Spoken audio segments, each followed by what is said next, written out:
Hello, beloved, and welcome back to Simple Life Chronicles. I'm sure that you've noticed that things look very different around here. So today we're going to continue talking about the cleanup from the storm system that came through and also what's next in the process. I think we all remember this situation. Well, we did wrestle those cattle panels out of the ground, and this is what happened to the posts that were holding them in place. Right, they're all bent out of shape. There's no saving them. As a matter of fact, look at this. Look.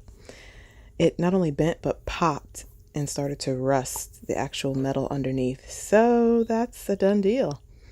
There's no salvaging that. We just need to buy some more T-posts, and we need to make sure that they're stronger than these. And adding insult to injury, some of them just popped off completely from the bottom. There's the rest of it. Actually, I had to dig that out of the ground. Right, it's over. All done. Well, on to the next thing.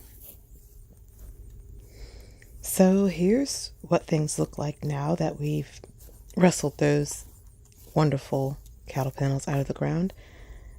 They're actually over yonder by the sheds, and we'll use them sooner or later. But look at this on the ground. No, that's not confetti. Those are tomatoes all over the place.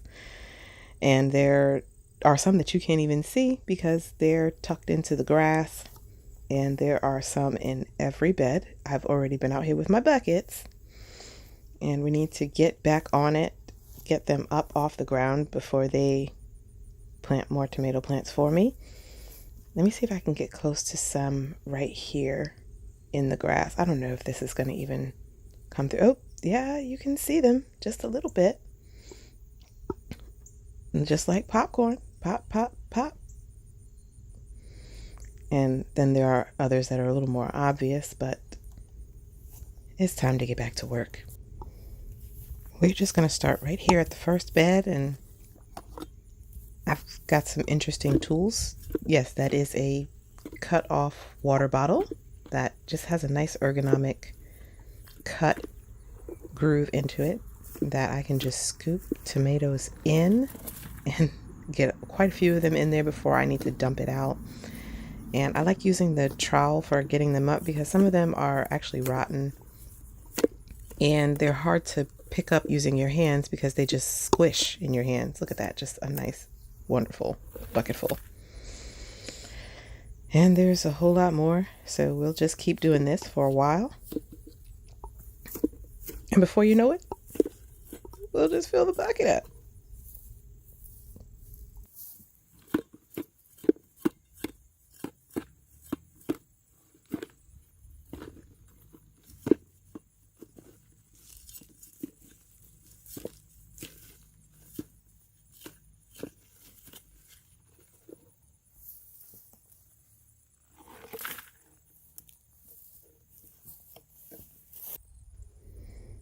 Moving on to another bed.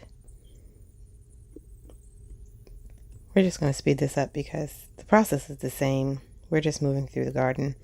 And it's really important to get these tomatoes up out of the ground, and especially in the grass.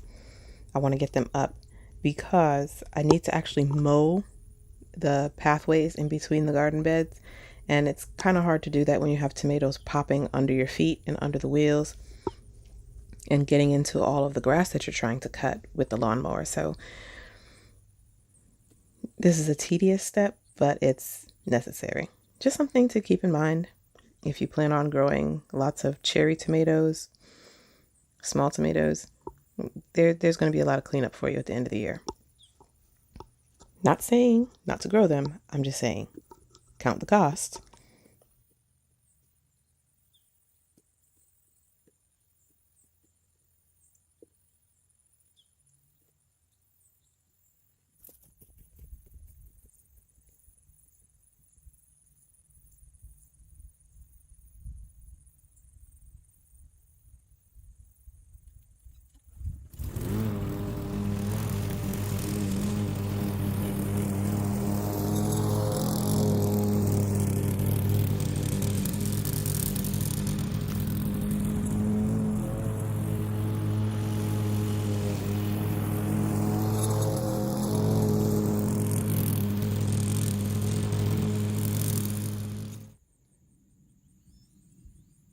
Well, beloved, now we've gotten to the stage where all of the tomatoes have been removed from the pathways and all the pathways have been mowed down.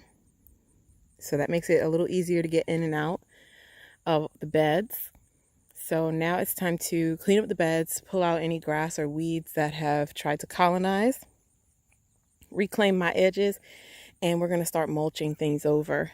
This plant here is a comfrey. This is the Balking 14 variety that has sterile seed so it won't spread itself by seed. But what I want to do is cut those leaves off, and I'm going to be layering those in to the mulching of the beds, and I'm also going to throw some in the compost bin because comfrey is a great fertilizer to use for your plants and for your garden. So that's why that's there. But make sure to use that. And as you can see, I've already started at the end of this row with the mulching process. So you can see some places where I've been pulling out the grass that was encroaching. Oh, we have an onion over there. I'm gonna leave that onion alone. And so I'll just continue to pull and then bring the mulch in and cover the whole bed over and get it prepared for continuous use. I should include a picture of what these beds looked like last year. They all actually looked kind of like these guys. So I piled that mulch up pretty high, and by the end of the growing season, this is what they look like. It all breaks down and helps to feed the soil and becomes a layer so that eventually I should stop fighting the grass so bad. I just need to maintain my edges.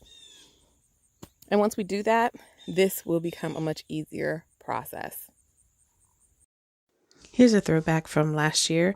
I actually pushed some mulch out of the way using the lawnmower. That was an accident. And then you could actually see what the soil looks like underneath all that mulch. So it creates a really rich growing environment under there. That's why we keep mulching the way that we do. We wasted no time at all in chopping off that comfrey plant. And right now I'm on my way to get the wheelbarrow.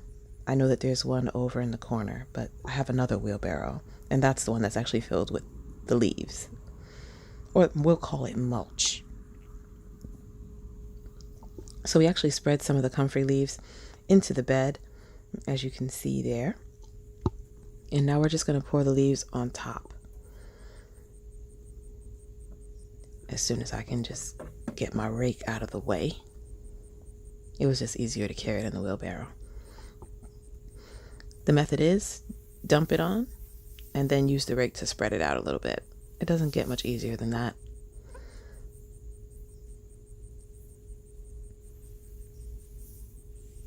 And the goal is to just try to make it somewhat even.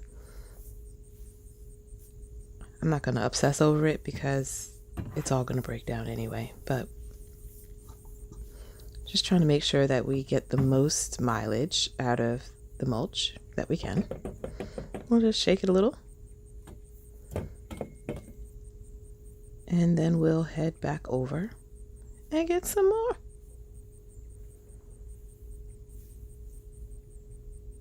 It always amazes me how much material it actually takes to cover these beds with mulch.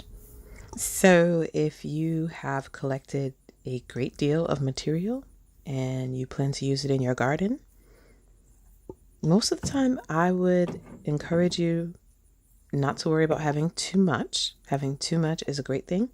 You'll probably use more of it than you expect. Let me show you this pile. This is the pile of leaves that we have collected using the ride-on lawnmower, and that's where we're getting our abundance from for this project. At the time that I pulled them up, I couldn't spread them at that time, so I just put them on a tarp until I could get the beds cleaned out. Now, as I'm bringing this, remember that onion? I'm going to try not to cover it. I'm actually going to put the leaves down just on the other side of it, although I know it looks like I'm just going to crush it. Don't worry. I totally did not crush the onion. We're just going to push the leaves just on the side of it, just to get it out of the wheelbarrow. And then after that, I can use the rake to gingerly tuck it in. So now I think we almost got it all. There it is. I lost control a little bit. There we go. Now we're just going to tuck in the comfrey plant. It really likes to stay warm over the winter, and last year this worked really well. So we're just going to tuck in the leaves right around that plant. And then we can go back to shape the leaves around the onion. I'm trying to just keep them in the bed and make sure I cover the edges as well as the center. And see, now we can do some detail work. Just kind of scoop it around the edges and just tuck that onion in for the winter. And hopefully next year it'll actually be ready to pull. I know it's not ready to pull right now.